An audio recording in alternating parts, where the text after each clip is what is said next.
থেকে আবেগ ভরে উচ্চ কণ্ঠে সমস্বরে সকলেই পড়ে নেই আলহামদুলিল্লাহ। সম্মানিত উপস্থিতি, আপনারা সম্ভবত কবলাল আসর অথবা বাদাল আসর থেকে দেশের খ্যাতিমান হযরত উলামা মাশায়েখের জবানে গুরুত্বপূর্ণ দ্বীনি আলোচনা শুনছিলেন।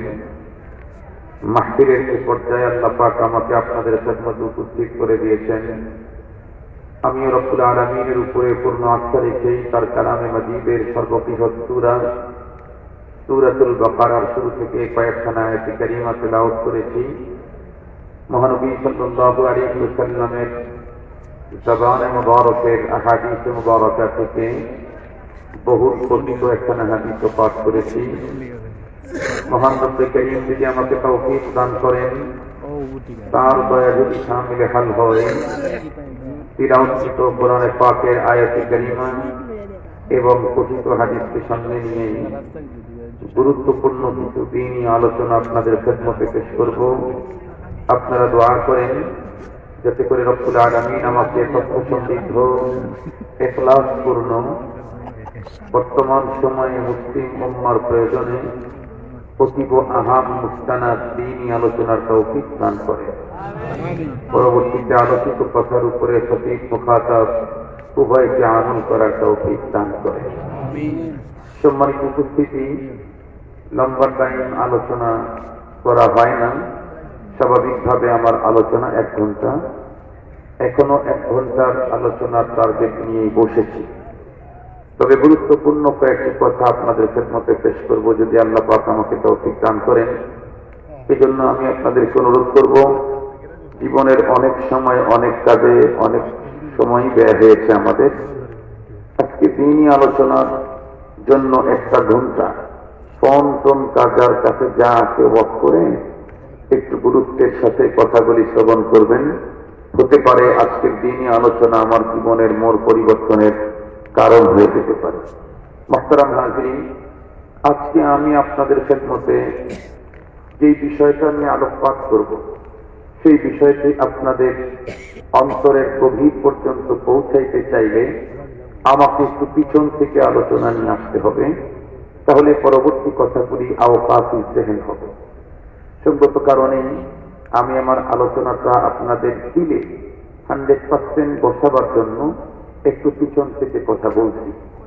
আমরা প্রত্যেকেই জানি বর্তমান এ ওয়ার্ল্ডে যত মানুষ আছে, তামাম মানুষগুলি প্রথমত 2 প্রকার।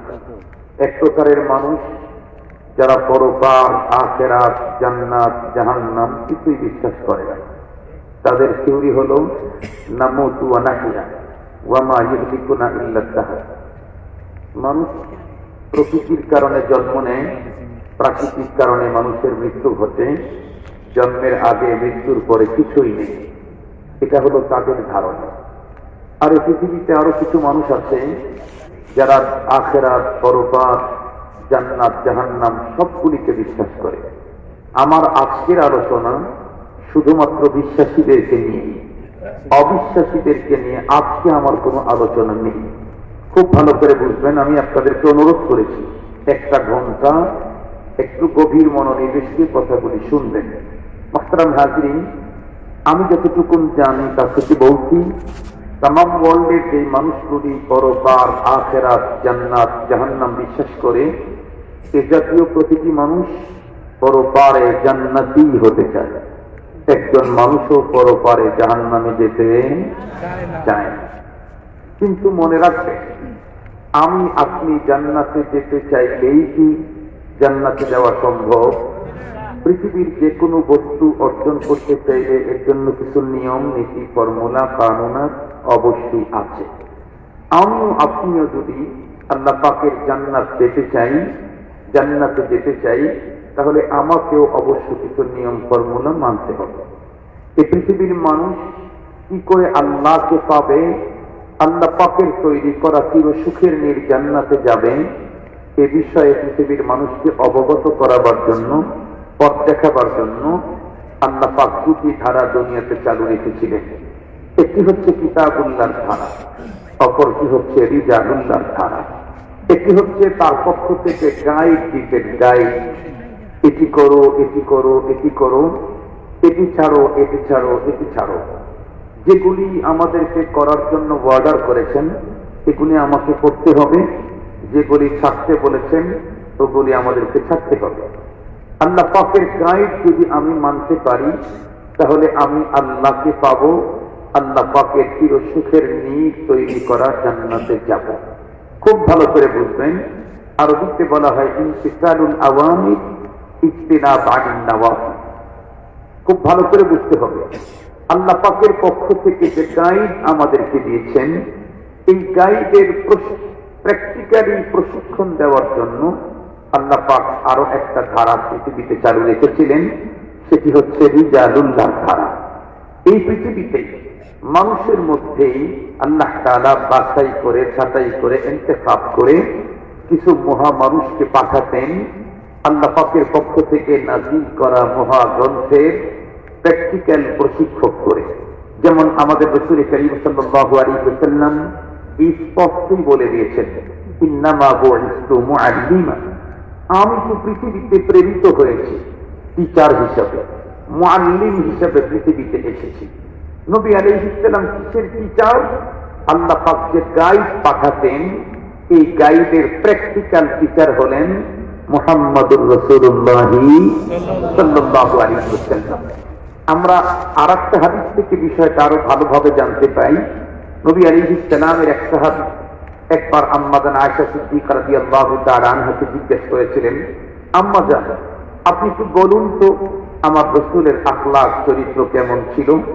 আম্মা জান তখন উত্তর করলেন, তুমি নবীজির চরিত্র জানার জন্য আমার কাছে আসছো কেন? আল্লাহ পাকের কোরআন দেখলেই তো নবীজির চরিত্র বুঝতে পারো। কানা খুলুকুহু আল কোরআন, কোরআন কারীম এর ভিতরে যা আছে নবী আলাইহিস সালামের প্র্যাকটিক্যাল জীবনে তাই আছে। নবী আলাইহিস সালাম জীবন্ত কোরআন, মহানবী সাল্লাল্লাহু আলাইহি ওয়াসাল্লাম। খুব ভালো করে বুঝবেন, তাহলে এই পৃথিবীর মানুষ আল্লাহকে পেতে চাইলে, জান্নাতে যেতে চাইলে কয়টা জিনিস লাগবে? দুইটা জিনিস লাগবে। একটা হলো আল্লাহ পাকের পক্ষ থেকে প্রেরিত গাইড কিতাবুল্লাহ, আর একটা হলো সেই গাইডের প্র্যাকটিক্যালি প্রশিক্ষক রিজালুল্লাহ। সে কথাটাই আমাদের নবী আলাইহিস সালাম আরো স্পষ্ট করে উম্মতকে জানিয়ে দিয়েছেন। নবীজি বলেন, তারাকতু ফীকুম আমরাইন লান তাদিল্লু মা তামাসসাকতুম বিহিমা কিতাবাল্লাহ ওয়া সুন্নতি আও কামা ক্বালা আলাইহিস সালাতু ওয়াস সালাম। নবীজি বলেন, আমি তোমাদের মাঝে মহান দুই বস্তু রেখে গেলাম, এই দুইটা জিনিস যতদিন তোমরা ধরে রাখতে পারবে ততদিন পর্যন্ত তোমরা পথ হারাবে, ততদিন পর্যন্ত তোমরা লাইনচ্যুত হবে না, ততদিন পর্যন্ত তোমরা পথভ্রষ্ট হবে না, ততদিন পর্যন্ত তোমরা গোমরা হবে না। সেই দুই বস্তুর একটা হলো কোরআন আর একটা হলো সুন্নাত, নবী আলাইহিস সালামের সুন্নাত। এই দুইটাকে কিভাবে ধরতে হবে এই বর্ণনাও আল্লাহ পাকের কোরআনে আল্লাহ তাআলা দিয়েছেন। আল্লাহ তাআলা বলেন, واعتصموا بحبل الله جميعا ولا تفرقوا। আল্লাহ পাকের কোরআন, নবীজির সুন্নাত, এটা ধরতে হবে সম্মিলিত, মজবুত করে ধরতে হবে, মজবুত করে, দল উপদলে ফেরকাবন্দি হয়ে যাবে সম্মিলিত ভাবে। আজকে তামাম দুনিয়াতে মুসলমানদের মজলুমিয়াতের যত কারণ আছে তার মধ্যে একটা বড় কারণ, মুসলমান দিন যত করতেছে ততই ফিরকাবন্দি হচ্ছে, দল উপদলে বিভক্ত হচ্ছে। আজকে তামাম পৃথিবীর মুসলমানদের মজলুমিয়াতের অন্যতম একটা বড় কারণ। মোহতারাম হাজির, ধরতে হবে তো মজবুত করে। তো কিভাবে মজবুত করে? মানে কি দিয়ে ধরবে? হাত দিয়ে, পা দিয়ে, মুখ দিয়ে, দাঁত দিয়ে, বডি দিয়ে? এটাও আল্লাহ পাকের রাসূল বর্ণনা করেছেন। ভাই এতক্ষণ চলতে থাকলে তো এই মানুষগুলার মনোনিবেশ বিঘ্নিত হবে। আপনি দুই তিনটা স্নাপ মিলিত হয়ে যান। খুব ভালো করে কথাগুলি বুঝবেন। ধরতে হবে তো সম্মিলিত মজবুত করে। ধরবো কি দিয়ে? হাত দিয়ে, পা দিয়ে, বডি দিয়ে? আল্লাহ পাকের রাসূল তাও বলেছেন। নবীজি বলেন, আদু আলাইহা বিন্নাওয়াজিস। হাত দিয়ে ধরলে হবে না, বডি দিয়ে ধরলে হবে। কোরআন আর সুন্নাহকে ধরতে হবে দাঁত দিয়ে। যদি বলেন কি দিয়ে?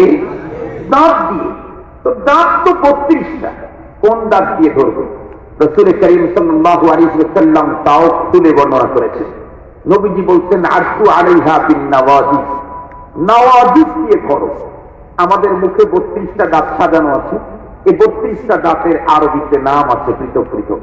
আমি আরবি নাম বলতে পারবো, ইংরেজি নাম বলতে পারবো না, আমি তো ডেন্টিস্ট না, আমি তো দাঁত মুখ বিশেষজ্ঞ না, এই জন্য ইংরেজি নাম বলতে পারবো না, আরবি নাম বলতে পারবো। আমাদের সামনের উপরের 2টা দাঁতকে বলা হয় সানায়া উল্লা, সোজা নিচের 2টা দাঁতকে বলা হয় সানায়া সুফলা। উপরের 2 দাঁতের ডান দিকে একটা, বাম দিকে একটা, নিচের 2 দাঁতের ডান দিকে একটা, বাম দিকে একটা, চারটাকে আরবিতে রুবাইয়াত বলা হয়। এরপরে কিছু দাঁত আছে, এগুলাকে আজরাত বলা হয়। এরপরে কিছু দাঁত আছে, এগুলাকে আরবিতে আনিয়াত বলা হয়। এরপরে কিছু দাঁত আছে, এগুলাকে নওয়াজিস বলা হয়। নবী আলাইহিস সালাম কোরআন আর সুন্নাহ ধরতে বলেছেন। কোরআন সুন্নাহ এমনই এক বস্তু, যেই বস্তু থেকে মুসলিম জাতি কখনো যদি সরে যায়, কোরআন সুন্নাহ থেকে যদি মুসলিম জাতি কখনো দূরে চলে যায়, কোরআন সুন্নাহকে যদি ছেড়ে দেয়, তাহলে ইতিহাস ঐতিহ্য রক্ষা করা তো বহু দূর, তাদের অস্তিত্ব রক্ষা করতে পারবে না। এই জন্য কঠিন কালেও মুসলিম কোরআন থেকে বিচ্ছিন্ন হতে পারে না।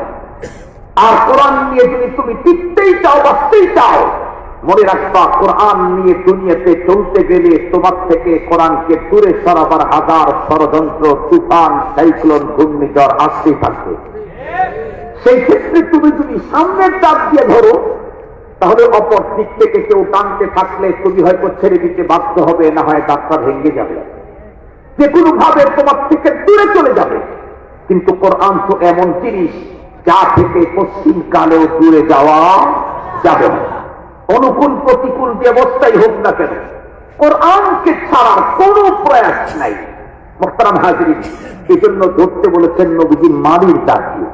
মারির দাঁত দিয়ে যদি কেউ কিছু ধরে, অপর দিক থেকে যদি ওইটা ছাড়ানোর জন্য কেউ টানতে থাকে, বাস্তব জীবনের অভিজ্ঞতায় দেখা গেছে টানতে টানতে টানতে টানতে যে টানে ও এক সময় ছিটকে পড়ে যায়, কিন্তু মারির দাঁত যেটা কামড় দিয়ে ধরে ওইটা ছাড়তে জানে না। এই জন্য কোরআন কারীমকে ধরতে হবে মারির দাঁত দিয়ে। কোরআন ছাড়া মুসলিম জাতি যে কখনোই টিকতে পারবে না, তার বাস্তব প্রমাণ একটা মিসাল দিলে বুঝবেন। আমাদের দেশে খাল, বিল, নদী, নালা আছে না নাই? সাগর আছে না নাই? মহাসাগর আছে কি আমাদের দেশে? আমাদের দেশে মহাসাগর নেই, তবে এই পৃথিবীতে মহাসাগরও আছে। আপনারা তো প্রত্যেকেই জানেন, জলাশয় যত ছোট হয় তার মাছগুলি তত ছোট হয়, ওই জলের প্রাণী তত ছোট হয়। জলাশয় যত বড় হয় ওই জলের প্রাণীগুলি তত বড় হয়। যেমন পুকুরের চাইতে খাল বিলের একটু বড় মাছ পাওয়া যায়, খাল বিলের চাইতে নদীতে আরো বড় মাছ পাওয়া যায়, নদীর চাইতে সাগরে আরো বড় মাছ পাওয়া যায়, সাগরের চাইতে মহাসাগরে, কথা বলেন না কেন, খালি মাছ না মহা মাছও পাওয়া যাবে, মহাসাগরে মহা মাছও পাওয়া যাবে। ধরে নেন মহাসাগর থেকে একটা মহা মাছ আপনারা উত্তোলন করলেন, এই মাছটা তো মানুষ জাল দিয়ে ধরতে পারবে না। আমাদের দেশে ওই যে পদ্মা সেতু নির্মাণ কাজ চলছে, এখন ফাইনালি হয়ে গেছে প্রায়, এখানে বিদেশ থেকে ক্রান ভাড়া করে নিয়ে আসছে, ইজারাতে নিয়ে আসছে, ওইগুলা দিয়ে ওই বড় বড় স্ল্যাব গুলাকে স্থাপন করা হয়েছে। সেই জাতীয় একটা ট্যাঙ্ক দিয়ে মহাসাগর থেকে মহা একটা মাছ পানির থেকে উপরে উঠালেন। মাছটার বিশালতা 30 কিলোমিটার লম্বা, এত বড় একটা মহা মাছ। এই মাছটাকে যদি সাগরের পানি থেকে উপরে উঠান, তাতে কয়শো বছর পর্যন্ত মাছটা বাঁচবে? 100 বছর। আওয়াজ করেন না কেন? 1 বছর, একটা মাছ, একটা সপ্তাহ, একটা পুরা দিন, তাও বাঁচতেও পারে, নাও বাঁচতে পারে। মাছ যত বড়ই হোক, তার অস্তিত্ব রক্ষার জন্য পানি লাগে। পানি পানি ছাড়া যেমন মাছ কখনো তার অস্তিত্বকে রক্ষা করতে পারে না, মুসলিম জাতি তাদের ইতিহাস, ঐতিহ্য আর অস্তিত্ব রক্ষা করতে চাইলে কোরআন লাগবে। কোরআনকে ছেড়ে দিয়ে যত বড় তথ্য প্রযুক্তিতে বিশ্বসেরা হোক না কেন, টেকনোলজিতে তামাম দুনিয়াকে যদি হার মানায় দেয়, আল্লাহর কসম করলে কাফারা দিতে হবে না। মুসলিম জাতি তারপরে অস্তিত্ব রক্ষা করতে পারবে না কোরআন ছাড়া। আর কিছুই যদি তাদের হাতে নাও থাকে, কথার কথা, যেটা আছে অন্যের তুলনায় কম, কিন্তু মূল ধন যদি ওর কাছে থাকে কোরআন, ঈমান, এই দুই বস্তু যদি থাকে, তাহলে পৃথিবীর সকল টেকনোলজিকে যে কোনো মুহূর্তেই পরাজয় বরণ করায় দুনিয়াতে বিজয়ের পতাকা উত্তীর্ণ করতেই পারে। এই বাস্তবতাকে আল্লাহ রাব্বুল আলামিন সাম্প্রতিককালে পৃথিবীর মানুষকে নতুন করে আবার দেখায় দিলেন। আপনারা জানেন, বর্তমান পৃথিবীর সুপার পাওয়ার আমেরিকা বর্তমান পৃথিবীর লেটেস্ট আবিষ্কৃত রণ সামগ্রীগুলি নিয়ে একানা তার মিত্রবাহিনী ফ্রেন্ড সার্কেলকে নিয়ে 20 বছর পর্যন্ত আক্রমণ করলো একটা দেশে। লড়ল কাদের সাথে? সেই মানুষগুলির পায়ে জুতা পরার মতো অবস্থানও ছিল না, যারা মাসের পরে মাস শুষ্ক রুটি খেয়ে জীবনযাপন করেছে। তারা কখনো রুটি দিয়ে কি বলে তরকারিতে রুটি খাবার সুযোগ পায় নাই। যারা বছরের পরে বছর ধরে নিজের স্ত্রীর ঘরের ভিতরে ঘুমানোর সুযোগ পায় নাই। পুরাপুরা পাহাড়ের গর্তের ভিতরে যাদের জীবন কেটেছে, যাদের হাতে কোনো অস্ত্র ছিল না, যাদের হাতে অস্ত্র ছিল লাঠি আর পাথর, যা দিয়ে একটা অস্ত্র তাদের হাতে ছিল, এটা গনীমতের ওদের কাছ থেকে পাওয়া। এত বড় ক্ষুধার্ত, এত বড় দরিদ্র, এত বড় বাহনহীন অস্ত্রহীন বাহিনীর কাছে আজকে পৃথিবীর সুপার পাওয়ার আমেরিকা চূড়ান্ত ভাবে পরাজয় বরণ করল। শুধু পরাজয় নয়, এমন শোচনীয় পরাজয়, আমেরিকা আফগানিস্তান ছাড়ার 1 বছর আগে যাদের সাথে লড়তে গিয়েছিল, তাদের সাথে গোপন বৈঠক করে বাবা বলে সম্বোধন করে জীবনের ভিক্ষাতে সম্মতি হওয়ার পর তারা আফগানিস্তান ছাড়ার সুযোগ পেয়েছে। এই ঘটনা তামাম পৃথিবীকে স্তব্ধ করে ফেলেছে, তামাম পৃথিবীকে স্তব্ধ করে ফেলেছে। বর্তমান পৃথিবী বিজ্ঞ দক্ষ কৌশলী যারা আছে, তাদেরও মাথা হেট হয়ে গেছে। আজকের পৃথিবীর আগামী ইসলামিক স্কলার আল্লামা তকি ওসমানী দামাত বারাকাতুহুল আলিয়া আফগানিস্তানের এই ঘটনা ঘটার পরে উনি ওরা টুইট বার্তায় সংক্ষিপ্ত 2টা কথা লিখলেন। একটা কথা হলো, উনি বলেন আফগানিস্তানে আজকে মুসলমান তালেবানদের বিজয়ে 1400 বছর পূর্বের ফাতে মক্কার কথা আবার স্মরণ করিয়ে দিল। এটা আল্লামা তকি ওসমানীর উপলব্ধি, এটা তার নিজের নজরিয়া উনি পেশ করেছেন। আর একটা কথা উনি বলেছেন বড় সিরিয়াস, সেটি কি? পৃথিবীর মানুষকে রব্বুল আলামিন আবারও দেখায় দিল, ঈমান এবং কোরআনী শক্তির কাছে টেকনোলজি অসহায়। ঈমান শক্তির কাছে টেকনোলজি অসহায়। তাই বলতেছিলাম আমি, মনে আছে আপনাদের, মুসলমান তার ইতিহাস ঐতিহ্য রক্ষা করতে চাইলে তথ্য প্রযুক্তি আর টেকনোলজিতে উন্নত করলে সম্ভব নয়, লাগতে হলো আল্লাহর কোরআন, পয়গম্বরের সুন্নাত। মনে থাকবে নাকি আপনাদের? এ পর্যন্ত আলোচনা দিয়ে আমি যে কথাটা আপনাদের অন্তরে বসাইতে চেয়েছি সেটি হলো, আমি যদি আল্লাহ পেতে চাই, জান্নাতে যেতে চাই, তাহলে আমার জন্য 2টা জিনিস লাগবে। একটা হলো কোরআন, আর একটা হলো সুন্নাত।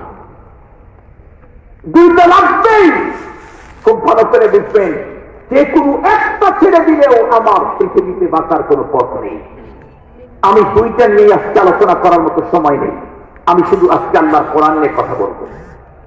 তাম পৃথিবী জানে মুসলমানদেরকে দুনিয়া থেকে নিশ্চিহ্ন করতে চাইলে আগে পাওয়ারের জায়গাটা আক্রমণ করতে হবে। সেটি হলো মুসলমানকে কোরআন থেকে দূরে সরাইতে হবে।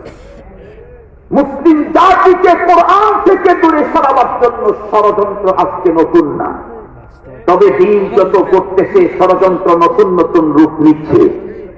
শত্রু 2 রকমের হয়, একটা বাইরের ওপেন শত্রু আর একটা ভিতরের গোপন শত্রু। বাইরের ওপেন শত্রু থেকে যে কেউ নিজের সেফটি করতে পারে, কিন্তু ভিতরের গোপন শত্রু থেকে আত্মরক্ষা করা অত ইজি না। আমি আজকে ভিতরের গোপন শত্রুর কথা বলবো। বাইরের ওপেন শত্রু থেকে আত্মরক্ষা করা তো সহজ, ভিতরের গোপন শত্রু আজকে মুসলমানদেরকে আল্লাহর কোরআন থেকে দূরে সরাবার যে ষড়যন্ত্র চালাচ্ছে, তার ভিতরে একটা আপনারা ইতিমধ্যে হয়তো জেনে ফেলেছেন, আমাদের দেশে এখন কিছু ফতুয়া বের হচ্ছে। তার মধ্যে একটা ফতুয়া হলো আল্লাহর কোরআন টাচ করতে, মাস করতে, ধরতে, ছুঁইতে ওযুর কোনো দরকার নেই। এই ফতুয়া আমাদের দেশে এখন বের হয়েছে এবং আপনারা শুনলে অবাক হবেন। ছোট ছোট সুন্দর কাগজে লিখে এগুলি এখন মানুষের মাঝে প্রচার করা হচ্ছে এবং একটা তাফসীরও বের হয়েছে বাংলাদেশে, যুগের জ্ঞানের আলোকে কোরআনের তাফসীর। এই তাফসীরটা এখন ফ্রি বিতরণ করা হয়। কে লিখেছে, কেন লিখেছে, এই ব্যাপারে আমি লম্বা কথা বলতে চাই না। ওই তাফসীরের ভিতরে লিফলেটগুলি দেওয়া আছে, তার ভিতরে এটাও একটা আছে, কোরআনুল কারীমকে টাচ করতে, মাস করতে ওযুর দরকার নাই। ইতিমধ্যে আরো একজন ভাষ্যকার শুনতেছি আমরা এখন ফেসবুক তথা সোশ্যাল মিডিয়াতে এখন তোলপাড় শুরু হয়েছে, কোরআনুল কারীমকে অন্য কিতাবের সাথে তুলনা করা হচ্ছে। আপনারা খুব ঠান্ডা মাথায় কথাগুলি বোঝার জন্য চেষ্টা করবেন। আমাদের যে বন্ধুরা বলছেন কোরআনুল কারীমকে টাচ করতে, মাস করতে ওযুর দরকার পড়ে না, ওই বন্ধুদের এই কথার মূল হলো, এই কথার মূল হলো কোরআন আর অন্য কিতাবের মধ্যে কোনো পার্থক্য নেই। কোরআন আর অন্য কিতাবের মধ্যে কোনো পার্থক্য নেই। এই কথাটা মানুষের অন্তরে বসাবার জন্য তারা প্রথম নিবেদন না দিয়েছে কোরআন টাচ করতে, মাস করতে ওযুর দরকার নেই। আমি আপনাদেরকে জিজ্ঞাসা করতে চাই, আদৌ কি কোরআন পৃথিবীর অন্য কোন কিতাবের মতোই? জোরে বলুন। ছোট্ট একটা জরিপ আমি আপনাদেরকে দেই। তামাম পৃথিবীতে যত কিতাব আছে, কিতাবগুলি দুই প্রকার। একটা হলো মানব রচিত, আর হলো মানুষের স্রষ্টার রচনা। আল্লাহ পাকের রচনাকে বলা হয় আসমানি কিতাব, আর একটা হলো জমিনের কিতাব। বলুন তো দেখি, আল্লাহ পাকের কিতাব আর আল্লাহর বান্দাদের রচিত কিতাব, এই দুইটা কি কখনো সমান হতে পারে? হতে পারে না। কোনটার দাম বেশি হবে? আল্লাহ পাকের। আল্লাহ পাক তার পক্ষ থেকে পৃথিবীতে মানুষের হেদায়েতের জন্য যে কিতাব পাঠিয়েছিলেন তার সংখ্যা 104। এই 104 খানা কিতাব দুই কোয়ালিটি, 100 খানা ছোট আর 4টা হলো বড়। বলুন তো দেখি, এই দুই কোয়ালিটি কি মর্যাদায় সমান হবে? যদিও সবগুলি রব্বুল আলামিনের পক্ষ থেকে, এরপরেও ফাদদালনা বা'দাহুম আলা বা'দ, আল্লাহ পাক একটার উপরে আরেকটার মর্যাদা দিয়েছে। তাহলে আসমানি গ্রন্থের মধ্যেও 4টা হলো সবার শীর্ষে, ওই 100টার মতো না। এই 4টার ভিতরে একটার নাম হলো কোরআন। আমি জিজ্ঞাসা করতে চাই, কোরআন কি আরো বড় আসমানি 3 কিতাব তাওরাত, জাবুর, ইনজিলের মতো? কখনোই না। আমার রাসূল বলেছেন, তাবাররাক বিল কোরআন ফাইন্নাহু কালামুল্লাহি ওয়া খারাজা আনহু। এই পৃথিবীর মানুষ, তোমরা কত কিছু দিয়ে বরকত নাও, আমি রাসূল তোমাদেরকে বলছি তোমরা আল্লাহর কোরআনের মাধ্যমে বরকত হাসিল করো। কেন? কোরআন শুধু আল্লাহর কিতাব না, বরং কোরআন হলো আল্লাহর কালাম। ফাইন্নাহু কালামুল্লাহ খারাজা আনহু, এটা আল্লাহ পাকের কথা, আল্লাহ পাকের জবান থেকেই বেরিয়ে এসেছে। এজন্য এটির মাধ্যমে তোমরা বরকত হাসিল করো। এবার আসুন, তাহলে আসমানি গ্রন্থ যেগুলি আছে সেগুলিও কোরআনে পাকের মর্যাদা সমপরিমাণে না। সেখানে কোরআনুল কারীমকে অন্য কিতাবের সাথে তুলনা করা, তার মতো করে মানুষের সামনে উপস্থাপন করা, এর মূল লক্ষ্য হলো মুসলমানের অন্তর থেকে কোরআনে পাকের আজমতকে দূরে সরাইয়া দিলে রফতা রফতা একদিন মুসলমান কোরআন থেকেই দূরে চলে যাবে। মুসলমান ভাইরা আমার কথা ভালো করে বুঝবেন। তাছাড়া রব্বুল আলামিন তো কোরআনুল কারীমের ভিতরে স্পষ্টই বলেছেন, লা ইয়ামাসসুহু ইল্লাল মুতাহহারুন। আল্লাহ পাকের কোরআন কাজ করতে পারবে, মাস করতে পারবে কেবলমাত্র কমপ্লিট, বন্ধুরা আমার, পরিপূর্ণ যেই ব্যক্তি, পরিপূর্ণ পবিত্র অর্জনকারী ব্যক্তি আল্লাহ পাকের কোরআন কাজ করতে পারবে, মাস করতে পারবে। আমার দেশের যেই বন্ধুরা বলছেন কোরআন কাজ করতে, মাস করতে কোনো ওযুর দরকার নাই, তাদেরকে বন্ধুরা আমার জিজ্ঞাসা করলে এই আয়াতের তর্জমার ব্যাখ্যায় তারা বলে লা ইয়ামাসসুহু ইল্লাল মুতাহহারুন, বলে এই কোরআন বুঝানো হয় নাই, বরং লৌহে মাহফুজে যেই কোরআন আছে সেই কোরআন বুঝানো হয়েছে। আমরা তখন তাদেরকে জিজ্ঞাসা করতে চাই, ও দোস্ত, তুমি যেই কথা বললা এটা তো দুনিয়ার 3 নাম্বারের পাগলও বিশ্বাস করবে না। কারণ হলো লৌহে মাহফুজের কোরআন টাচ করতে গিয়া ওযুর পরিবর্তে কেউ যদি গোসল করে তারপরেও কি তুমি টাচ করার যোগ্যতা আছে নাকি? তুমি যদি ওযুর পরিবর্তে গোসলও করে ফেলো, 44,000 বছর পর্যন্ত গোসল করতে থাকো, তারপরেও তো তুমি আল্লাহ পাকের কোরআন টাচ করা মাস করা লৌহে মাহফুজেরটা সম্ভব না। তাহলে রব্বুল আলামিন বললেন এই কোরআন কেবলমাত্র টাচ করতে পারবে, মাস করতে পারবে যারা পরিপূর্ণ ও পবিত্রতা অর্জন করবে। এটা ওই কোরআন নয়, বরং যেই কোরআন মানুষ টাচ করার উপযুক্ত টাচ করতে পারে সেই কোরআন। খুব ভালো করে বুঝবেন, মুসলমানদেরকে আল্লাহর কোরআন থেকে দূরে সরাইতে পারলে দুনিয়াতে হাজারো টেকনোলজি বন্ধুরা আমার অর্জন হবে। দুনিয়াতে তথ্য প্রযুক্তিতে দুনিয়ার মানুষ অনেক অনেক উপরে উঠবে, এরপরেও কোনদিন মুসলমানদেরকে দুনিয়া থেকে চিরতরে বিদায় করতে পারবে না যতক্ষণ পর্যন্ত কোরআন থেকে দূরে সরাইতে না পারে। এই জন্য মুসলমানকে আল্লাহর কোরআন থেকে দূরে সরাবার জন্য তাদের বন্ধুরা আমার ষড়যন্ত্রের সিরিয়াল হলো 2 নম্বরে। এখন তাদের মুখে আরো একটা ফতোয়া আমরা শুনতে পাই, তারা বলে আল্লাহর কোরআন বুঝেই করতে হবে, না বুঝে পড়লে কোনো নেকি নাই, সব না। বলুন তো দেখি এ কথাগুলি আমাদের সমাজে এখন কিছু কিছু জায়গায় উচ্চারিত হচ্ছে কিনা?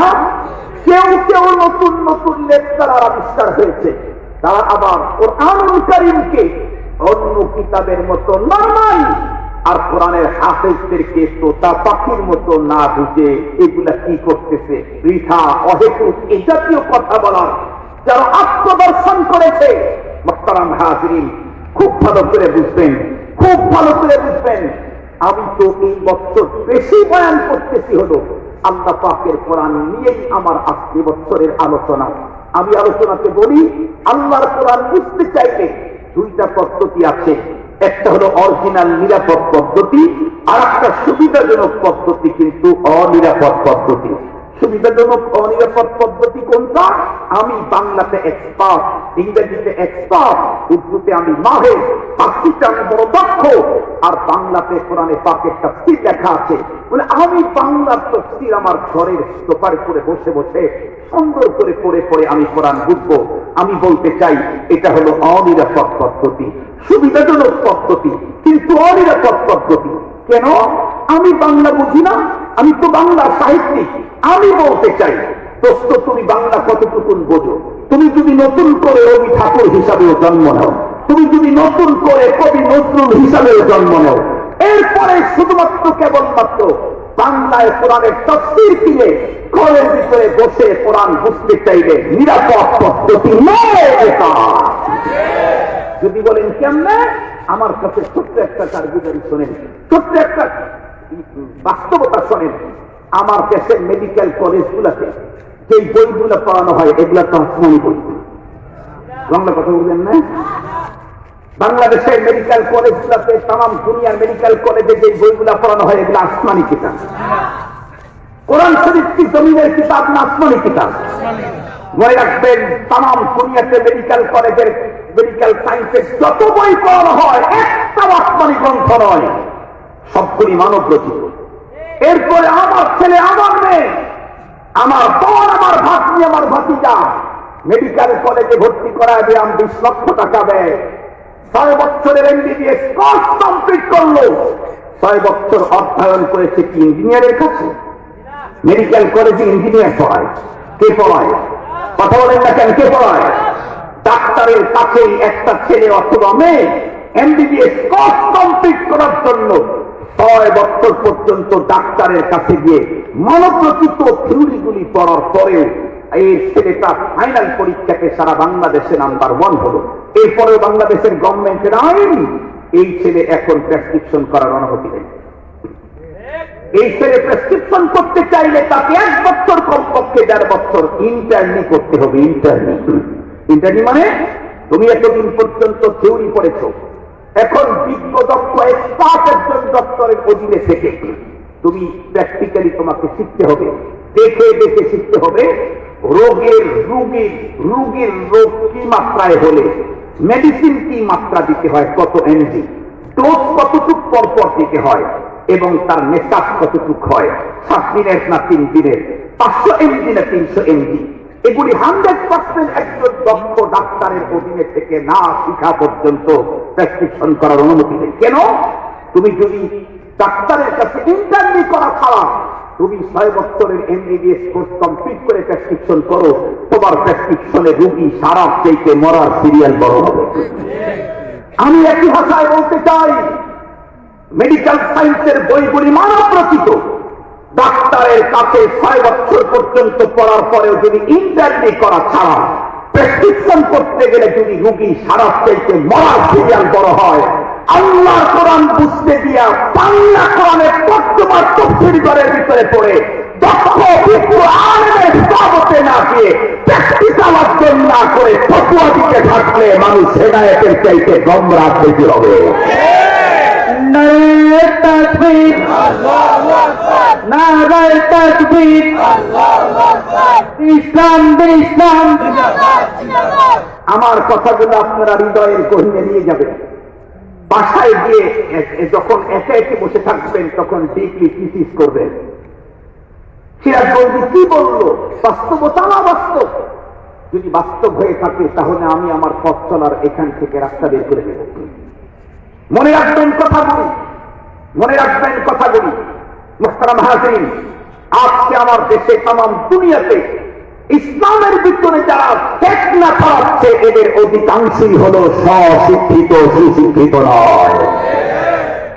সুবিধাজনক পদ্ধতিতে কোরআন করছে, সুবিধাজনক পদ্ধতিতে কোরআন বুঝেছে, অরিজিনাল এবং নিরাপদ পদ্ধতিতে যারা আল্লাহর কোরআন শিখেছে তাদের দ্বারাই এই জাতীয় গোমরাহি খুব কম ছড়ায়। একদম ছড়ায় না তা বলি নেই, কম ছড়ায়। মুহতারাম হাজিরিন, আজকে মাঝে মাঝেই ইসলাম আঙ্গিনা জগতের ভিতরে তুফান আলোচনা সমালোচনা তুফান শুরু হয় এই জাতীয় মানুষদের কারণে। আর আমার দেশের মুসলমান এতটাই আবেগী, কেউ যদি একটু ধর্মের কথা 1-2 বার বলল তার জন্য এখন জীবন দিয়ে দিলে। আরে বাবা, একটু অপেক্ষা করো, একটু দেখো। इब्तिदाए इश्क है होता है क्या, रोता है क्या, आगे आगे चल के देखो होता है क्या। इब्तिदाए इश्क है रोता है क्या, आगे आगे चल के देखो होता है क्या। 2 দিনের প্রেম তোমাকে দেখে চোখের পানি ছেড়ে ছেড়ে দিল, তুমি পাগল হয়ে গেলা তার জন্য, সবই তাকে সুপে দিলা। 3 বছর পরে তোমাকে ভাড়াতে লোককে খুন করে আঘাতের ঘরে চলে যেতে পারে। কথা বুঝেন না আপনারা? আমার 3 বছর পরে 5 বছর পরে ভাড়াতে খুনি দিয়ে তোমাকে শেষ করে আরেকজনের হাত করে চলে যেতে পারে। इब्तिदाए इश्क है रोता है क्या, आगे आगे चल के देखो होता है क्या। একটু সবর করো, দেখো, ভাবো, তারপরে পথ চলো। এদেশের মুসলমান এতটাই আবেগী, একজন একটু ভালো কথা বলছে, আল্লাহ তার পিছনে পঙ্গপালের মতো ছুটছে। একটু সবর করো। আমি স্বাভাবিকভাবে বড়দের সামনে কথা বলি না, এটা আমার নেচার, এটা আমার স্বভাব। আমি বড়দের সামনে মুখ করি না, আমি বড়দের সামনে চেয়ারে বসতে চাই না, আমি কম কথা বলার জন্য চেষ্টা করি। কিন্তু কোন একজন মানুষের ব্যাপারে আমার পীর ও মুর্শিদ আর জিন্দাবাদ পক্ষ মিজানুর রহমান চৌধুরী সাহেব বারাকাল্লাহু ফি হায়াতিহি, হযরতকে আমি একবার শুধু বলেছিলাম একজন মানুষের ব্যাপারে। আমি বললাম, হযরত, আপনাদের কাছে যত ভ্রষ্ট নষ্ট মানুষ আসবে তাদেরকে আপনারা প্রকৃত মানুষ হিসেবে গড়ে তুলবেন, এটা আপনাদের কাজ, আপনারা তরিকতের শেখ। কিন্তু ভ্রষ্ট আর নষ্ট মানুষ আমার কাছে আসলে আমি তাকে তাড়িয়ে দেব না কখনো, এটা ইসলাম বলে না। ইসলামের থিওরি হলো যে যত বড় ভ্রষ্ট, যে যত বড় নষ্ট, তার জন্য তত বড় পীর বুজুর্গ তার কাছে যাওয়া দরকার। রোগী যদি নরমাল হয় গ্রাম্য চিকিৎসক দিয়ে কাজ হয়, রোগী যদি জটিল হয় তখন ভেলুরার মাদ্রাজে চিকিৎসা করতে হয়। কি বলেন? মানুষের দেহের দিক থেকে যদি রোগী বড় হয় তার জন্য যদি বড় ডাক্তার হয়, মানুষের আত্মার রোগটা যদি সিরিয়াস হয় তার জন্য বড় আলেম আর বুজুর্গ দরকার হয়। এই পৃথিবীর কোন রোগী, কোন ডাক্তার কোন রোগীকে ঘৃণা করে দূরে ছড়ায় দেয় না। ঠিক তদ্রুপ কোন আলেম, কোন সুৎখোর, কোন ঘুষখোর, কোন গাঞ্জাখোরকে কখনো ঘৃণা করে তাড়ায় দেওয়ার অধিকার নাই, বরং তাকে কাছে আনতে হবে, তাকে মহাব্বত করতে হবে, তাকে ভালোবাসা দিতে হবে। কিন্তু মনে রাখতে হবে, আমি আমার হযরতকে বলেছিলাম, হযরত, কাউকে ভালো করার জন্য প্রথম চান্সেই বুকে দেওয়া যেতে পারে, মাথায় উঠানোটা মনে হয় ঠিক না। মাথায় উঠাইতে লম্বা টাইম। রাসূল করিম সাল্লাল্লাহু আলাইহি ওয়াসাল্লামের চাচা হযরত হামজা রাদিয়াল্লাহু তাআলা সাইয়্যিদুশ শুহাদা, তার সিনাকে ছেড়ে ভিতর থেকে কলিজা বের করে চিবাইছিল একজন মানুষ। নাম আছে না আপনার, জানা আছে না আপনাদের? এই লোকটা পরবর্তীতে রাসূল করিম সাল্লাল্লাহু আলাইহি ওয়াসাল্লাম ঘোষণাই দিলেন ওর নাশ, ওর মাথা নিয়ে আসার জন্য। ও যখন বুঝলো যে মুহাম্মদুর রাসূলুল্লাহ ঘোষণা দিয়েছে, আমাকে পৃথিবীর কেউ আর বাঁচাইতে পারবে না, বাঁচার একটাই পথ, কি? সারিন্ডার। কথা বলেন না কেন? কমপ্লিট সারিন্ডার, এছাড়া আর কোনো পথ নাই। পরে ও চিন্তা করলো, আমি কেমন, তুমি ইসলাম গ্রহণ করেছো, এখন তোমার জান মান আমাদের কাছে আমানত, হেফাজত, তোমার উপরে কেউ আক্রমণ করতে যাবে না। ইসলাম গ্রহণ করেছো, ভালো করেছো, কিন্তু মনে রেখো, তুমি আমার সামনে বসবে না কখনো, তুমি আমার সামনে বসবে না কখনো, কারণ তোমার চেহারার দিকে তাকাই নেই আমার চাচার মহব্বত আর ভালোবাসার আগুন অন্তরে দাউ দাউ করে জ্বলে ওঠে। তুমি আমার চাচাকে শহীদ করে তার সিনাকে ছেড়ে ভিতর থেকে কলজা বের করে চাবানের ব্যবস্থা তুমি করে দিয়েছো। এই জন্য তোমাকে দেখলে আমার সে কথা মনে পড়বে, তুমি খবরদার আমার সামনে আসবা, পিছনে থাকবা। এই লোকটি চিন্তা করলো, ইসলাম গ্রহণ করলাম, নবীজির সামনে থাকতে পারবো না, তো লাভটা কি হলো আমার? ও তখন ওর ওই দুঃখ, নবীজির অন্তরের কষ্ট বেদনাকে দূর করে নবীজির অন্তরে নতুন করে জায়গা নেওয়ার প্ল্যান করলো। সেটা লম্বা কথা, এটা বলতে চাই না, এ পর্যন্ত বললে আমার মজায় এসে সাথ আছে। সেটা হলো, কেউ আমার কাছে আসলে আমি তাকে প্রথমে বুকে জড়াইতে পারি, মাথায় প্রথমে নেওয়া। আমরা তো মাথায় নেই, আমরা তো একজনের একটা ভালো কথা শুনলে তাকে মাথায় নিয়ে রাখতে থাকি, আর 5 দিন 7 দিন 2 বছর যেতে না যেতে তখন উনি মাথার উপর থেকে টয়লেট করতে থাকে, তখন নষ্ট করতে থাকে, ঝামেলা জড়াইতে থাকে। এই দিক থেকে মুসলমানদেরকে সজাগ হতে হবে, এই দিক থেকে আমাদেরকে কি হতে হবে? সজাগ হতে হবে। আল্লাহু আকবার। আমার দেশের বন্ধুরা কি বলতেছে? আল্লাহর কোরআন বুঝেই পড়তে হবে, আরো একটা ষড়যন্ত্র, না বুঝে পড়লে কোনো নেকি নেই। আল্লাহর কোরআন বুঝেই পড়তে হবে, না বুঝে পড়লে কোনো নেকি নাই, কোনো ফায়দাও নাই। আমি স্পষ্ট ভাষায় বলতে চাই, আমাদের ওই বন্ধুদের 2 কথার একটার সাথে আমরা একমত। প্রথম কথার সাথে আমরা একমত, আল্লাহর কোরআন বুঝেই পড়তে হবে। এটা মুসলমানদের জন্য জরুরি, কিন্তু দ্বিতীয় কথার সাথে আমরা একমত হতে পারছি। দ্বিতীয় কথা কি? না বুঝে পড়লে, কোরআন না বুঝে পড়লে কোনো নেকি নাই, কোনো ফায়দা নাই, এই কথা আমরা কখনোই মানতে রাজি নাই। কেন রাজি নাই? কারণ এই ফতোয়া তো দিচ্ছে 1400 বছর পরের কিছু ইসলামিক স্কলার, কিছু যারা সুবিধাজনক পদ্ধতিতে কোরআন বুঝছে, এই জাতীয় কিছু ইসলামিক স্কলার। কিন্তু কোরআন যার উপরে নাযিল হয়েছে, সেই মহামানব মহানবী মুহাম্মদুর রাসূলুল্লাহ সাল্লাল্লাহু আলাইহি ওয়াসাল্লাম ফতোয়া দিয়েছেন কোরআন না বুঝে পড়লেও নেকি আছে। যদি বলেন কোথায় ফতোয়া আছে, আমি খুতবার পরেই তো হাদিস খানা করেছি। আল্লাহর পয়গম্বর বলেন, মান কারাআ হারফাম মিন কিতাবিল্লাহি ফালাহু হাসানাতুন ওয়াল হাসানাতু বিআশরি আমসালিহা লা আকুলু আলিফ লাম মিম হারফুন বাল আলিফুন হারফুন ওয়া লামুন হারফুন ওয়া মিমুন হারফ আও কামা ক্বালা আলাইহিস সালাতু ওয়াস সালাম। কমপক্ষে এই কথাটা শুনে যান, আল্লাহ পাকের রাসূল বলেন, কোন একজন মানুষ যদি আল্লাহর কোরআনের একটা অক্ষর পড়লো, তাহলে একটাকে একটা হাসানা দেওয়া হয়, 1 হাসানা সমান হলো 10 নেকি। এই কথা বলে নবীজি বললেন, আমি কখনোই বলি না আলিফ লাম মিম 3টা মিলে 1 অক্ষর, বরং আমি বলি আলিফ একটা অক্ষর, লাম একটা অক্ষর, মিম একটা অক্ষর।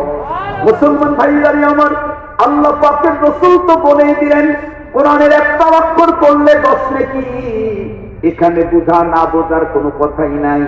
তাহলে বন্ধুরা আমার, ওরা তো বলতে পারে এখানে যেমন বুঝে পড়ার কথা নাই, তেমন না বুঝে পড়লেও নেকি হবে এ কথাও তো নাই। আমরা তখন বলবো দোস্ত, এ হাদিসের ভিতরে না বুঝে পড়লেও নেকি হবে এ কথা আছে, কিন্তু ওই পর্যন্ত যাওয়ার মতো যোগ্যতা তোমার হয় না।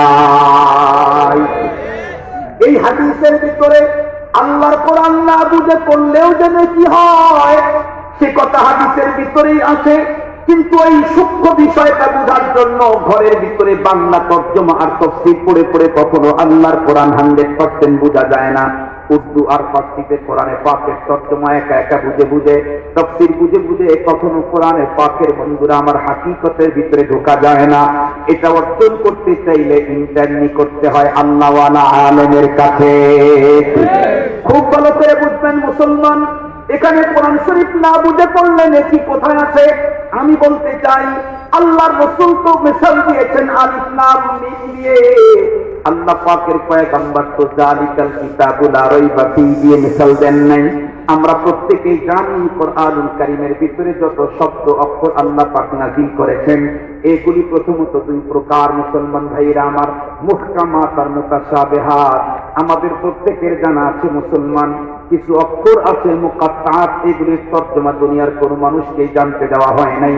পৃথিবীর ভিতরে নাম করা মকবুল বন্ধুরা আমার তাফসীরের কিতাবে জালালাইন শরীফের মধ্যেও এসেছে আল্লাহু আ'লামু বিমুরাদিহি বিহি বিযালিকা। খুব ভালো করে বুঝবেন, আল্লাহর পয়গম্বর প্রতি অক্ষরে 10টা করে নেকির মিসাল দিতে গিয়ে যদি বলতেন যালিকাল কিতাব, তাহলে বন্ধুরা আমার বুঝতাম এটা যেহেতু তর্জমা আছে এর ভিতরে বুঝ আছে, সুতরাং না বুঝে পড়লে নেকি হবে না। কিন্তু নবীজি তো মিসালি দিয়েছেন আলিফ লাম মিম দিয়ে। নবী তো বললেন আলিফ পড়লে 10 নেকি, লাম পড়লে 10 নেকি, মিম পড়লে 10 নেকি। তাহলে আপনাদের অঞ্চলে যদি কখনো ওই জাতীয় ইসলামিক স্কলারদের আগমন ঘটে, আর যদি কখনো এই জাতীয় ফতোয়া দেয় যে আল্লাহর কোরআন না বুঝে পড়লে কোনো নেকি নাই, কোনো ফায়দা নাই, আমি বলবো আপনারা ঠান্ডা মাথায় ওনার বক্তব্য শেষ হলে ওনার কাছে গিয়ে বলবেন, হুজুর ছোট্ট একটা কোশ্চেন ছিল আমার, বলে কি আপনি যখন আল্লাহর কোরআন থেকে আলিফ লাম মিম পড়েন তখন কি নেকি হয়? সে বলবে অবশ্যই হয়, কারণ হাদিসে পাকের মধ্যে নবীজি এই কথার মিসাল দিয়ে হাদিস বর্ণনা করেছেন। আপনি বলবেন আপনি যখন আলিফ লাম রা পড়েন তখন নেকি হয়? বলবে হয়। আপনি তখন বলবেন কাফ হা ইয়া আইন সাদ, এটা পড়লেও কি আপনার নেকি হয়? সে বলবে হয়। আপনি তখন বলবেন হুজুর তাহলে আপনি একটু আলিফ লাম মিম কি বুঝবেন আমারেও বুঝান, আলিফ লাম রা কি বুঝবেন আমারেও বুঝান, কাফ হা ইয়া আইন সাদ আপনি কি বুঝবেন আমারেও বুঝান। সে তখন বলবে এগুলি তো দুনিয়ার কোনো মানুষ বুঝে না। তখন আপনি বলবেন আপনি না বুঝিয়ে পড়লে নেকি হয়, আমি কেন না বুঝিয়ে পড়লে নেকি হবে না? আপনি এগুলি বুঝেন না, পড়লে নেকি হয়, আর আমি যালিকাল কিতাবুল লা রাইবা ফীহি যদি না বুঝে পড়ি তখন নেকি হবে না। আপনাদের এই মুনাফিকি মার্কা ফতোয়া আমরা মানতে পারবো না। মনে থাকবে তো আপনাদের? মনে থাকবে তো আপনাদের? কোরআনুল কারীম তো বুঝে পড়া দরকার, না বুঝিয়া পড়লেও কমপক্ষে প্রতি অক্ষরে 10টি করে নেকি। কিন্তু শর্ত হলো পড়াটা হতে হবে শুদ্ধ না অশুদ্ধ। আর একটু জোরে বলেন। ওরা বলে না বুঝিয়া পড়লে কোনো নেকি নাই, আর আমরা রাসূলের হাদিস থেকে বলতেছি তুমি যতই বুঝে পড়ো অশুদ্ধ পড়লে কোনো নেকি নাই। তুমি খুব বুঝছো কিন্তু শুদ্ধ পড়তে পারো না, অশুদ্ধ পড়ো তাহলে নেকি নাই। তুমি অশুদ্ধ পড়লে যে নেকি নাই যতই বুঝাও। এই ব্যাপারে আব্দুল বাসিতের ফতোয়া না, মুহাম্মদ রাসূলুল্লাহর ফতোয়া ছিল। নবীজি বলেন রুব্বা কারি ইয়াকরাউল কোরআন ওয়াল কোরআনু ইয়ালআনু। পৃথিবীর বহু কোরআনের পাঠক এমন আছে যারা কোরআন তেলাওয়াত করে পরপারে ময়দানে মাহশরে বিভীষিকাময় কঠিন মুহূর্তে কোরআন তার পক্ষে আল্লাহর আদালতে সুপারিশ করবে এই আশায়। কিন্তু নবীজি বলেন কোরআন ফুহুশ কলব করার কারণে, সিরিয়াস ফুল পড়ার কারণে কোরআন পরপারে ওর পক্ষে সুপারিশ করবে তো দূরের কথা, কোরআন তেলাওয়াত করার সাথে সাথে কোরআন পাঠকের উপরে অভিশাপ করতে থাকে। আব্দুল বাসিতের ফতোয়া, কথা বলেন না কেন? মুফতি আজম বাংলাদেশের ফতোয়া, মুহাম্মদুর রাসূলুল্লাহর ফতোয়া। তুমি কোরআন যতই বুঝে পড়ো, অশুদ্ধ যদি পড়ো কোনো নেকি নাই। আর তুমি যদি শুদ্ধ পড়তে পারো না বুঝে পড়লে কমপক্ষে 10 নেকি। আর যদি বিশুদ্ধ পড়ো তাহলে প্রতি অক্ষরে 70 নেই। সুবহানাল্লাহ বলবেন না? আর যদি কিছু শব্দ শুদ্ধ আর কিছু শব্দ বিশুদ্ধ পড়ো তাহলে তোমার প্রতিটা অক্ষরে 40টা করে নেই। সুবহানাল্লাহ ওয়া বিহামদিহি। ফাজাইল হিফাজ কোরআন কিতাব আছে, এর ভিতরে হাদিস কানে স্পষ্ট রেখেছেন, সহিহ হাদিসের বর্ণনা এসেছে। আমি এখন যে কথাটা বললাম, মুহতারাম হাজিরিন, তাহলে কোরআনুল কারীম না বুঝে পড়লে কোনো নেকি নাই। এই কথা বলার মূল রহস্যটা কি বুঝছেন? এই কথা বলার মূল রহস্য হলো আমার দেশ সহ তামাম ওয়ার্ল্ডে যারা আল্লাহর কোরআন তেলাওয়াত করে তাদের 5% কোরআন বুঝে পড়ার মতো মানুষ তামাম দুনিয়াতে, শুধু বাংলাদেশে, তামাম দুনিয়া মিলে 10% মানুষও পাবে না। যত মানুষ কোরআন পড়ে তাদের ভিতরে 10% বুঝে পড়ার মতো নাই। তাহলে আর 90% মানুষ কোরআন তেলাওয়াত করে না বুঝে। ওরা হলো উপরের অনেক মুহাব্বত আর ভালোবাসার লেগেন, কিন্তু ভিতরের ষড়যন্ত্র হলো মুসলমানকে কোরআন থেকে দূরে সরানো। মুসলমান যখন বুঝবে যে না বুঝে পড়লে কোনো নেকি নাই, কোনো ফায়দা নাই, তাহলে আর কোরআন শরীফ পড়ে লাভটা কি? এভাবে মুসলমানদের ঘর কোরআন শূন্য হয়ে যাবে, তিলাওয়াত শূন্য হয়ে যাবে। আর মুসলমানকে কোরআন থেকে দূরে না সরাইলে তথ্য প্রযুক্তি আর টেকনোলজি দিয়ে জীবনেও কোনোদিন পেরে ওঠা যাবে না, যায় না।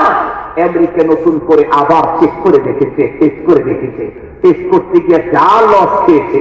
সুবহানাল্লাহ বলবেন না? সুবহানাল্লাহ বলবেন না? আল্লাহ পাকের মেহেরবানি। মুহতারাম হাজিরিন, খুব ভালো করে বুঝবেন। এই জন্য স্পষ্ট ভাষায় বলতে চাই, এই পৃথিবীর যে রঙেরই হন, যে ঢঙ্গেরই হন, যে দেশেরই হন, যে সভ্যতারই হন, যে সংস্কৃতির হন, যে চেয়ারেরই হন, যে পাওয়ারেরই হন, যে লেভেলেরই হন, আপনি কি আল্লাহকে পেতে চান?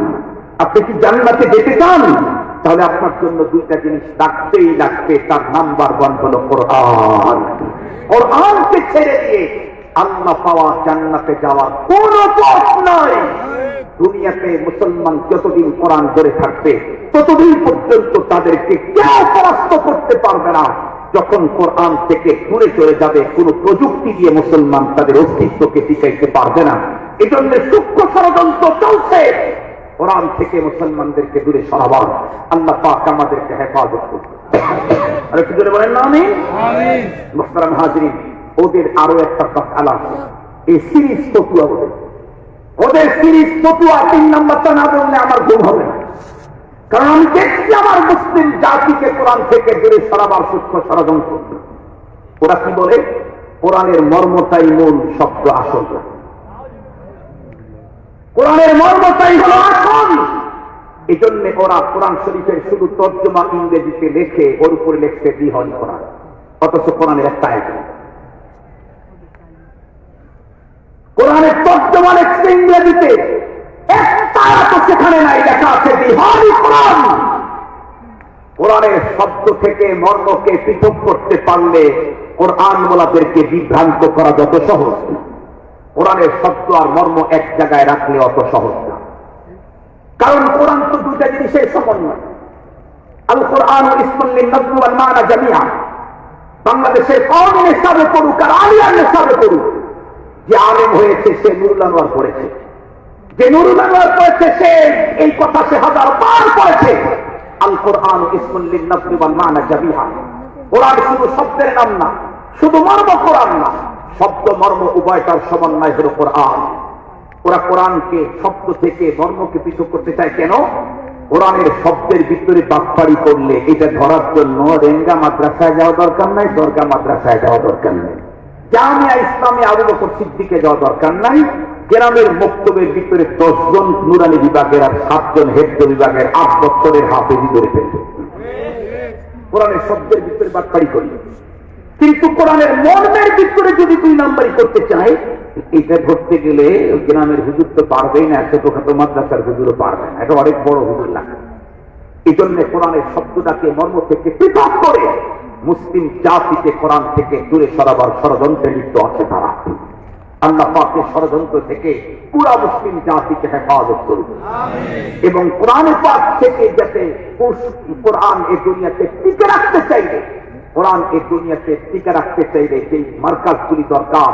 আমি বলবো তাম পৃথিবীতে কোরআন হেফাজতের যত মার্কাজ আছে তার ভিতরে একটু পিওর যদি থাকে সেটা কওমি মাদ্রাসা। 1% যদি বেশি পিওর থাকে। আমি একবার আমার ভাইজান, আমার সিরাজগঞ্জের মানুষ, আপনাদের শাহজালাল বিশ্ববিদ্যালয় ভাইজান আমার সিরাজগঞ্জের মানুষ, আমি একবার টুপিকা, ওই যে জুস আছে না, জুস টুপিকা জুসের উপরে আমি লেখা দেখি, লেখা আছে একটু বেশি পিওর। কি লেখা আছে ভাই? সবগুলাই পিওর, আমাদেরটা একটু বেশি পিওর। আমি বলতে চাই ধর্ম, দিন আর কোরআন হেফাজতের অনেক সংগঠন, অনেক আছে, কিন্তু এর ভিতরে একটি বেশি পিওর হলো, একটু বেশি পিওর কওমি মাদ্রাসা। আমি কথা বলতে চাই একটু বেশি পিওর জামিয়া ইসলামিয়া আবু বকর সিদ্দিক রাদিয়াল্লাহু আনহু মাদ্রাসার মতো যেগুলি, এগুলো একটু বেশি পিওর। এই মাদ্রাসাগুলি হেফাজত করেন ইনশাআল্লাহ। কোরআনের ওপেন শত্রু, গোপন শত্রু, কোন শত্রুর কবল, কোন শত্রুই তাদের শত্রুতাতে সাকসেস হতে অতীতেও পারে নাই, আগামীতেও পারবে না। শুধু কোরআন হেফাজতের দুর্গগুলো আপনারা হেফাজত করেন। আমরা আমাদের টাকা দিয়া, পয়সা দিয়া যদি সেনাবাহিনীদেরকে যথাযথ মূল্যায়ন করে তাদেরকে যদি লালন করতে পারি, সেনাবাহিনী থাকতে আমাদের কোনো পেরেশানি নাই। বাংলার 1 ইঞ্চি মাটি কেউ দখল করতে চাইলে সর্বপ্রথম 1 ইঞ্চি বাংলার জমি রক্ষার জন্য সেনাবাহিনীর প্রথম জীবন দেবে। এই জমিনে আল্লাহর দিন নষ্ট করতে থাকবে, আল্লাহর দিন হেফাজতের জন্য প্রথম রক্ত দিবে উলামায়ে কেরাম। এই জন্য দেশ রক্ষার জন্য যেমন সৈনিক দরকার, আল্লাহর কোরআন আর দ্বীন হেফাজতের জন্য কওমি মাদ্রাসা দরকার। মুহতারাম হাজিরিন, সরকার যেমন সেনাবাহিনীদেরকে তার দেশের হাজার ক্রাইসিস থাকলে কখনো সৈনিকদেরকে বিষয়ে ক্রাইসিস দেখায় না, তাদের সবসময় সবার থেকে উন্নত ব্যবস্থায় তাদেরকে রেখে দিয়েছে। আমাদের ব্যক্তিগত ক্রাইসিস থাকলেও দ্বীন হেফাজতের দুর্গ মাদ্রাসাগুলোকে আমরা কখনো ক্রাইসিস বুঝতে দেব না, ইনশাআল্লাহ, ইনশাআল্লাহ। এবং আলহামদুলিল্লাহ বাংলাদেশে আজ পর্যন্ত এই পদ্ধতি চালু আছে। একজন মানুষ খেটে খাওয়া দিন মজুর, কি বলে, কোভিড-19 আক্রমণের কারণে তার কর্ম চলে গেছে, এরপরেও মাদ্রাসার সহযোগিতা সে বন্ধ করে নাই, এরপরেও মাদ্রাসার সহযোগিতা সে বন্ধ করে নাই। এই পদ্ধতি চালু থাকবে ইনশাআল্লাহ। কোরআনের বাইরের শত্রু আর ভিতরের শত্রু কেউ জিততে পারবে না। আল্লাহ পাক আমাদেরকে তৌফিক দান করুক। ওয়া আখিরু দাওয়ানা আলহামদুলিল্লাহি রাব্বিল আলামিন।